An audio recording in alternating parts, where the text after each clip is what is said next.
Hi friends, welcome to our channel. ఎలా ఉన్నారు? అందరూ బాగున్నారా? సో ఈరోజు వీడియో వచ్చేసి మొన్న నైట్ రొటీన్ అండి. యాక్చువల్గా ఏంటంటే నైట్ టైం డైలీ నేను రోటీ చేస్తున్నాను కదా. సో ఆ రోజు చేస్తుంటే మధ్యలో సడన్గా గ్యాస్ అయిపోయింది. ఇంకా మా హస్బెండ్ని అడిగితే హెల్ప్ చేస్తూ ఉన్నారు. బట్ నాకేంటంటే ఐడియా వచ్చింది, సరే మనం హీట్ మీదే కదా చేసేది, ఇటు ఓవెన్ ఉంది కదా, ఓవెన్లో ట్రై చేస్తే చపాతీ కాలిద్దేమో అని చెప్పేసి ఏదో చిన్న ప్రయోగం, అంటే మనకి హెల్ప్ అయితే హెల్ప్ అవుతుంది కదా అన్నట్టు ఉద్దేశంతో 200 degreesలో నేను 2 rods ఆన్లో పెట్టేసి ఒక 2 to 3 minutes ఇచ్చాను అంతే. కాకపోతే అది చపాతీలాగా రాలేదు, అప్పడంలాగా వచ్చిందనమాట.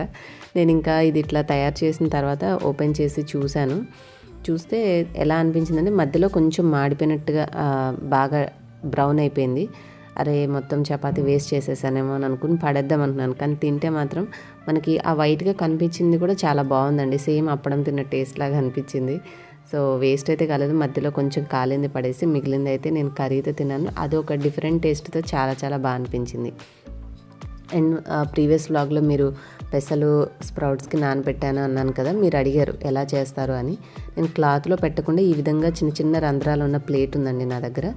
దాంట్లో ఈ విధంగా పల్చగా వేసేసి పూర్తిగా కవర్ అయ్యే మంచిగా సన్నగా ఉండేటటువంటి ప్లేట్ ఒకటి పెట్టేస్తాను. కాకపోతే గాలి ఆడకుండా మనం డైరెక్ట్గా నేల మీద పెట్టేసామనుకోండి సరిగ్గా స్ప్రౌటింగ్ అవ్వవు.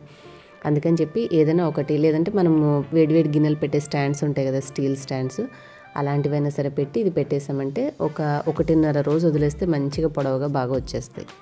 అండ్ ఇంకా ఇక్కడైతే నేను ఆ రోజు మామూలుగా దాల్ మీకు ముందు చూపించాను కదా, పొన్నగంటాకు రెడీ చేసి ఉంచుకున్నానని. ఇంకా అది మళ్ళీ ఆల్రెడీ కట్ చేసి ఉంచాము కదా, పాడైపోతుందని చెప్పేసి ఆ రోజు ఉదయాన్నే దాల్ అయితే రెడీ చేసేస్తున్నాను. ఇవన్నీ కొన్ని నైట్ రొటీన్, కొన్ని మార్నింగ్ రొటీన్, 2 days మిక్స్ చేసి వేసానండి. అల్టిమేట్గా ఏంటంటే మీకు ఇందులో నేను చేసిన కొన్ని పాయింట్స్ చెప్పాలనే, కానీ ఇది కంటిన్యూషన్ రొటీన్ అయితే కాదు. సో ఇక్కడ ఈరోజు నేను ఈ తాలింపు చూపించడానికి రీజన్ ఏంటంటే, మనం తీసుకొచ్చినటువంటి నువ్వుల నూనె వాడాను.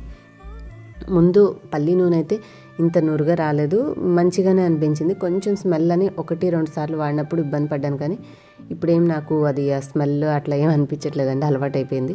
కానీ ఇదేంటో చాలా నురుగు వస్తుంది. ఇలా నాకు ఎప్పుడు వచ్చిందంటే, ఇంతకుముందు ఒక ఆయిల్ తీసుకొచ్చానండి క్యాను, కాకపోతే అది మేము ఎక్స్పైరీ డేట్ చూసుకోలేదు. ఎందుకు నురుగు వస్తుంది ఇట్లాగా అని చెప్పేసి డబ్బా చూస్తే అది ఎక్స్పైరీ అయిపోయి ఉంది. అది మా హస్బెండ్ చూసుకోకుండా 5 liter క్యాన్ తీసుకొచ్చారు. అప్పుడు అది వేస్ట్ అయిపోయింది. సో మా మమ్మీ తిడతారని చెప్పేసి నేను వీడియోలో చెప్పలేదు. సో అప్పుడు ఇట్లాగే నురుగుగా వచ్చేది. ఉల్లిపాయ కూడా అసలు ఎంతసేపు ఫ్రై చేసినా అది రెడ్గా అయిపోయేది, కానీ కనీసం ఆ నురుగు మాత్రం ఆగేది కాదు. సో అట్లా ఇబ్బంది పడేదాన్ని. ఇది కూడా అట్లాగే వస్తుంది. మీలో ఎవరన్నా ఒకవేళ నువ్వుల నూనె వాడితే ఇలాగే వస్తుందా, లేకపోతే ఏదైనా ప్రాబ్లమా అనేది కొంచెం చెప్పండి. సో దట్ మేము కావాలనుకుంటే వెళ్ళి షాప్ వాళ్ళని అడుగుతాము. కొంచెం సేపు ఒక 2 seconds 5 seconds అట్లాగా నురుగులాగా వచ్చింది. తర్వాత మాత్రం మళ్ళీ నార్మల్ ఆయిల్ లాగా అయిపోయింది. ఇంకా నేను ఇక్కడైతే ఒక 2 టమాటాలు చిన్నవి వేసేసి ఈ ఆకు వేసేసి పప్పు చేశాను. ఏంటండి ప్రతిరోజు చేస్తున్నారు అని అనుకోవచ్చు మీరు.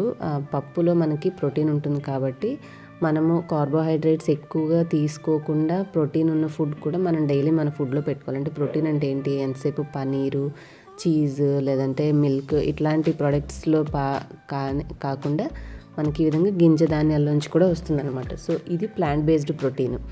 మనం చికెన్, మటను, ఈ గుడ్లు ఇవి తింటే వచ్చేది meet protein, animal protein.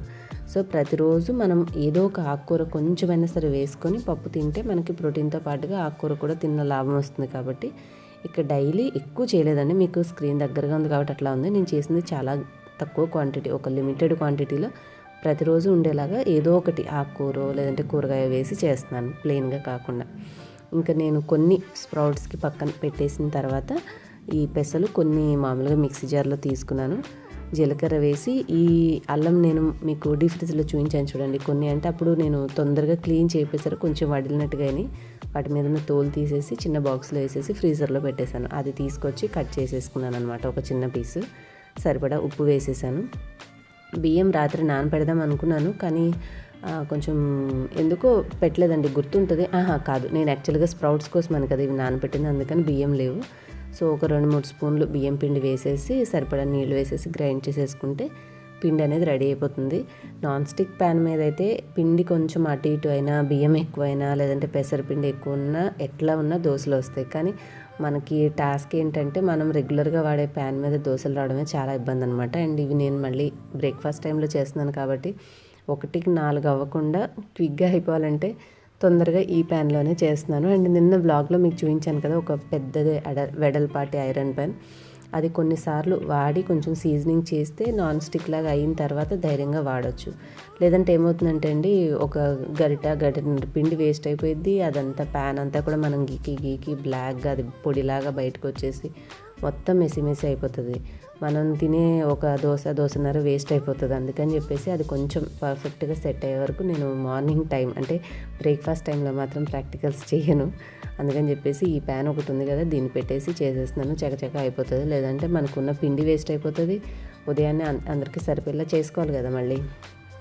So ఎందుకు వచ్చిన హడావిడిలే అని చెప్పి నాన్ స్టిక్ ప్యాన్ మీద వేసి, అది చపాతీ చేసే రోటీ ప్యాన్ కాకుండా మేయర్ బ్రాండ్ది పెద్దది ఉందండి. అది చాలా వెయిట్ ఉంటుంది. అసలు హ్యాండిల్ కూడా ఇంత పొడవుగా మనకి డిస్టర్బింగ్గా అనిపిస్తుంది.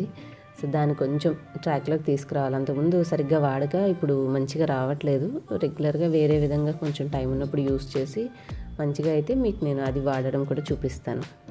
అండ్ ఇక్కడ వచ్చేసి ఇది చిన్న గిన్నె కొత్తదే అయినా కూడా పర్వాలేదండి, బాగానే నాన్ స్టిక్కీగా ఉంటుంది. తాలింపుకి వాటికన్నిటికీ వాడుతున్నాను కదా, సో తాలింపు అయిపోగానే వెంటనే కడిగేసేసి మళ్ళీ నేను దాంట్లోనే ఎగ్ కూడా ట్రై చేద్దామని చెప్పేసి పెట్టాను.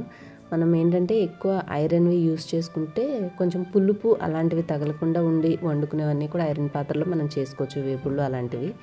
కాకపోతే పులుపు చింతపండు ఇట్లా తగిలేవి ఉంటే ఎక్కువగా రియాక్ట్ అయ్యి మనకి మొత్తం ఇదైపోతుంది. కర్రీ అంతా కూడా ఒకలాంటి సిలుము స్మెల్ లాగా వస్తుంది.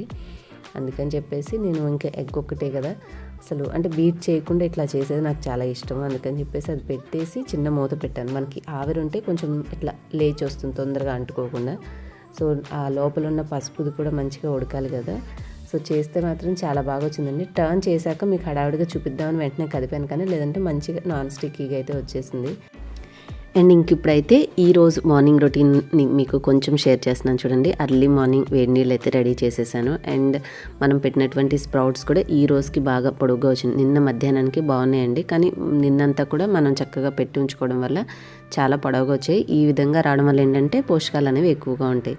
సో మనం చాట్లో సలాడ్ లాగా చేసుకున్నప్పుడు నిమ్మకాయ రసం అనేది వేసుకుంటే టేస్ట్ బాగుంటుందని అది కూడా రెడీ చేశాను. అండ్ పొద్దున ఇప్పుడు ఇది ఒక ఎక్స్ట్రా డ్యూటీ అయిపోయింది. మనకి మామూలుగా బ్రేక్ఫాస్ట్ ఏదైనా కొంచెం లైట్గా తిన్నామనుకోండి, కొద్దిగా ఆయిల్ తక్కువగా తిన్నా తొందరగా అరిగిపోయినట్టుగా అనిపిస్తూ ఆకలిగా ఉంటుంది. సో ఇలా సలాడ్ కనుక ప్రిపేర్ చేసి ఉంచుకుంటే వేరే వాటికి గబుక్కుని వెళ్ళి తీసుకోకుండా మనం ఇవి తీసుకొని తినటం వల్ల మనం హెల్దీ ఆల్టర్నేటివ్స్ అనేవి తిన్నట్టు ఉంటుంది. ప్లస్ వేరేవి కూడా గబుక్కున ఏవి రెడీగా లేవని తినకుండా ఉంటాం. అండ్ ఈ తొక్కులతో పెద్ద డ్యూటీ అయిపోయిందనమాట. ప్రతిరోజు ఒక రోజు అంతా ఉంచి ఆ ఫ్రెష్గా ముందు రోజు ఉన్నవి తీసేసి ఆ వాటర్ చెట్లకు పోసిన తర్వాత ఆ రోజు కిచెన్ వేస్ట్ ఏదైతే వస్తుందో అది రీఫిల్ చేస్తూ ఉంటాను. కాకపోతే ఇప్పుడు బకెట్లో ఇంకా నేను పారిపోయలేదు, అందుకని చెప్పి ఇలా గిన్నెలో వేసేసి పక్కన పెట్టి ఆ వాటర్ క్లియర్ అయిన తర్వాత వేస్తాను. సో ఏమాత్రం బలం వస్తుందో తెలియదు, కానీ ఏదో నా వంతు చేయడానికైతే ప్రయత్నం చేస్తున్నాను. అండ్ ఇవి వచ్చేసి సాయంత్రానికండి కర్రీ. ఇప్పుడు ప్రజెంట్ మీకు ఎక్కువగా రెసిపీస్ చూపించట్లేదు అంటున్నారు కదా. సో రీజన్ ఏంటంటే నైట్ టైం చేసుకునే రోటీలో మెయిన్గా దొండకాయ, బీరకాయ, సొరకాయ, పొట్లకాయ ఇట్లా తీగ చెట్టువే వండు అని చెప్పేసి చెప్పారనమాట. అందుకని చెప్పేసి ఇంకా ఆ కూరలు మీ అందరికీ తెలిసినవే కదా, అందుకని నైట్ రెసిపీస్ అయితే చేయట్లేదు. అండ్ మధ్యాహ్నం అంటే ఈవినింగ్ కల్లా స్నాక్స్ కోసము మా బాబుకి అలసందలు కూడా నానపెట్టేశాను. ఇంకా నిన్న నేను చేసిన దొండకాయ వేపుడులో కొన్ని దొండకాయలు చట్నీ చేద్దాము, చాలా రోజులైంది దొండకాయ పచ్చడి తినాలనిపించి కొన్ని తీసి పక్కన పెట్టాను. సో ఇలా ఉదయం పూట బోల్డ్ అన్ని ప్రిపరేషన్స్, సైడ్ అన్ని వెజిటబుల్స్ కట్ చేసుకుంటూ క్లీన్ చేసుకుంటూ అన్నీ చేశాక ఈరోజు ఎప్పుడు చేసేటటువంటి సేమియా ఉప్మాకి డిఫరెంట్గా చేసుకున్నాను అనమాట. మనం కర్రీ అయితే ఎలా చేస్తామో అట్లాగే నేను ఉల్లిపాయ తాలింపు, ఉల్లిపాయ పచ్చిమిర్చి అన్నీ వేసి కరివేపాకు వేశాక టమాటా కూడా వేసి అది మగ్గిన తర్వాత ఈ బఠానీ వేశాను. ఈ పచ్చి బఠానీ అండి, ఫ్రోజన్వి. సో అవి మంచిగా కాసేపు నీళ్ళలో ఉంచితే కూలింగ్ తగ్గిపోతుంది, అప్పుడు తీసి వేసుకుంటే సాఫ్ట్ అవుతాయి. అవి వేసిన తర్వాత సరిపడిన ఉప్పు, కారం, పసుపు కూరల్లో వేసినంత కాకుండా లైట్గా, ఎందుకంటే సేమే మనం డైరెక్ట్గా తింటాం కదా. సో కూరల్లో వేసినంత ఘాటుగా కాకుండా అన్నీ లైట్గా వేసేసి కలిపి మూత పెట్టేయాలి. ఇవి వచ్చేసి నేను కడిగిన బియ్యంకి మిగిలిన వాటర్, ఏం చేయాలో అర్థం కాక అలా పక్కన పెట్టాను అనమాట. సరే ఇటు సేమియాలో మనం వాటర్ని వేయాలి కదా, అందుకని చెప్పేసి అవి పక్కన ఉంచాను. నేను ఇంకా పొద్దున్నే ఎవరు బిజీలో వాళ్ళు ఉన్నారు. మా హస్బెండ్ పనిలో, మా హస్బెండ్ పూజ పనిలో, మా అబ్బాయి స్కూల్కి రెడీ అవుతున్నాడు. ఇంకా నేనైతే మార్నింగ్ అండి ఇది, అంటే సెకండ్ డే అని చెప్పాను కదా. ముందు రోజు అయితే ఆకుకూర పప్పు చేశాను. ఈరోజు సొరకాయ, మొన్న తీసుకొచ్చిన సొరకాయలో ఒకరోజు కర్రీ చేశాను. అది అయిపోయిన తర్వాత ఉన్న పీసు మళ్ళీ ఎక్కువ రోజులు ఉంటే దాన్ని పోషకాలు పోతాయని చెప్పేసి ఈరోజు కాస్త పప్పు చేసేసి మిగిలింది సాయంత్రం కొంచెం కూర చేయడానికి తీసేసి గిన్నెలో మీకు ఆల్రెడీ కట్ చేసిన ముక్కలు చూపించాను కదా, అలా ఉంచాను. అండ్ ఈరోజు చూడండి, నిన్న నైట్ నేను మామూలుగా నానపెట్టినటువంటి రాజ్మాని ఆల్రెడీ నిన్న ఉదయం నానపెడితే సాయంత్రం వండేటటువంటి దోసకాయ టమాటా కర్రీలో వేసాను. కొన్ని వచ్చేసి ఇట్లా రైస్లో వేసాను. ఇప్పుడు ప్రత్యేకంగా వీటి కోసమే ఒక కర్రీ చేయకుండా వీటిని ఎట్లా యూటిలైజ్ చేయాలి, డైలీ తినే వాటిలో కొంచెమన్నా తినాలి అనే ఉద్దేశంతో ఆలోచించి సరే ఆ రైస్లో వేస్తే ఎట్లా ఉంటుంది, ఒక్కరోజు బాగోకపోతే నెక్స్ట్ డే రిపీట్ చేయకుండా ఉండొచ్చు, లేదంటే బాగుంటే ఇదేదో పద్ధతి ఈజీగా ఉంటుంది కదా అని చెప్పి ఆలోచించి చేశానమాట. ఏం ఇబ్బంది లేదండి, చక్కగానే ఉడికే. కాకపోతే మీకు నచ్చకపోతే మీరు స్కిప్ చేసేయచ్చు. బట్ నాకైతే ఇది ఏదో ఒక కొన్ని సీడ్స్ కొన్ని నానబెట్టి ఇట్లా రైస్ తోటి యాడ్ చేస్తే బెటరు అని అనిపించింది. ఇదిగోండి, ఇది నైట్ టైం కర్రీ. ఇక ఆల్మోస్ట్ ఏంటంటే ఇలాగ ఇప్పుడు ఎవరో కొన్ని యోగా క్లాసెస్ చెప్పారు, వాళ్ళు చెప్పారంట నైట్ టైం తీగజాతి కాయలు తింటేనే మంచిది అని. సో అప్పటి నుంచి అవే మేము పాటిస్తున్నాం అనమాట. అందుకని చెప్పేసి ఈ దోసకాయ బీరకాయ చూపిస్తే మీరు భయపడిపోతారని నేను నైట్ టైం రొటీన్ అయితే షూట్ చేయలేదు. మార్నింగ్ అయితే ఇట్లా చేసేసి బాక్స్లన్నీ పెట్టడానికి, బాబుకి ఒక దాంట్లో పెరుగన్నం కూరన్నం, ఒక దాంట్లో స్నాక్స్ అవి పెట్టడానికి రెడీ ఉంచాను. సో ఇక్కడికి వచ్చాక మనకి టమాటా అనేది మగ్గిన తర్వాత నేను ఉన్న వాటర్ వేసేసి సేమియాకి కొలత ఏం తీసుకోనండి, సేమియా ఎంత వేయాలనుకున్నాను అనేది వేసిన తర్వాత అది కొంచెం మునగ, ఇప్పుడు అన్నంకి ఎట్లాగా రైస్ మునగ కొంచెం పైకి వాటర్ ఉంటే కరెక్ట్గా కుక్కర్లో సరిపోతుంది. అంటే గ్లాస్ కొలత వేసేవాళ్ళు అలా వేస్తారు, నార్మల్గా డైలీ ఉండేవాళ్ళకి అర్థమైపోతుంది కదా. సో నేను అలాగా కొంచెం మునగ పైకి వచ్చే వరకు చూసుకుంటాను అంతే.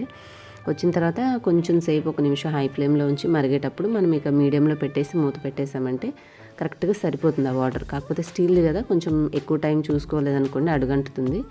అల్యూమినియం అయితే ఆ ఇబ్బంది కూడా ఏం రాదు. సో అలా చూసుకుంటే సరిపోద్ది. కొంచెం టేస్ట్ డైరెక్ట్గా తింటాం కాబట్టి ఉప్పు సరిపోయిందా లేదా ఒక్కసారి చూసుకొని మనం కాస్త హై ఫ్లేమ్లో పెట్టుకొని ఇట్లా కలిపేసి కాస్త మళ్ళీ తగ్గించేసేసి మనం మూతేసేసుకుంటే పర్ఫెక్ట్గా అయిపోతుందండి. కానీ నేను ఇది టేస్ట్ చేయలేదు, ఎందుకంటే మీరు ఆల్రెడీ సలాడ్ చూసారు కదా, మొత్తం వాటితోటి ఇవాళ నా బ్రేక్ఫాస్ట్ ఫినిష్ చేశాను అనమాట. అంటే రా డైట్గా తీసుకోవాలి అని చెప్పి చాలా కష్టపడి అవి మాత్రమే తీసుకున్నాను, ఇంకా ఇవి తీసుకోలేదు. ఇది మా బాబుకి తనకి కొంచెం బ్రేక్ఫాస్ట్లో పెట్టి కొంచెం స్నాక్స్ లాగా పంపించేశాను, స్నాక్స్ బాక్స్లో. మిగిలింది మా హస్బెండ్ తినేశారు. అండ్ నేను ఇవి తినలేదు కానీ బట్ రాజ్మా రైస్ ఉంది కదా, అది కొంచెము కాస్త పప్పు ఎక్కువ అది పెట్టుకున్నాను. మధ్యాహ్నం రోటీ చేసుకొని నైట్ టైము రా ఫుడ్ తిందామని చెప్పేసి అలా మార్చుకున్నానండి. సారీ నాకు గుర్తు రాలేదు, అన్నం తినేసాను నేను. ఇంకా ఇది ఇంకొకసారి చేసినప్పుడు డెఫినెట్గా టేస్ట్ చేస్తాను. చూడ్డానికైతే సూపర్ ఎమ్మీగా కుదిరింది, చాలా చాలా బాగుంది. మీరు కూడా ఇట్లా ట్రై చేయాలంటే ట్రై చేయండి. మామూలుగా ప్లెయిన్గా చేసినప్పుడు ఏంటంటే మేము షుగర్తో తింటాము, సో ఆ ఆల్టర్నేటివ్ లేకుండా ఉండాలి అని చెప్పేసి నేను ఇట్లాగా స్పైసీగా ఉండాలన్నమాట. సో ఇది అయిపోయిన తర్వాత ఆల్రెడీ కట్ చేసిన సలాడ్ ఉన్నాయి కదా, అవి కొంచెం వేసిస్తే మా వాడు ఇంత లోపలే బ్రెడ్ ఉంటే చక్కగా జామ్ వేసుకుని తినేసి ఇంక నాకు ఇది వద్దానంటే ఇంక మళ్ళీ దీన్ని చక్కగా నేను స్నాక్స్ బాక్స్లో పెట్టించేసి పంపించేశాను. స్కూల్లో కదా ఇక మారం చేయకుండా తినేసేస్తారు, ఇబ్బంది ఏం లేదు. సో అలా తనకి పంపించేసేసి ఇవాళ మార్నింగ్ రొటీన్ వైండప్ చేసేసాను. అంతేనండి ఇవాళ బ్లాగ్. మీకు నచ్చితే లైక్ చేయండి, షేర్ చేయండి. ఇటువంటి మరిన్ని హెల్తీ బ్లాగ్స్ మీరు చూడాలనుకుంటే మన ఛానల్ సబ్స్క్రైబ్ చేసుకోండి. రేపటి వీడియోలో కలుస్తాను. బాయ్.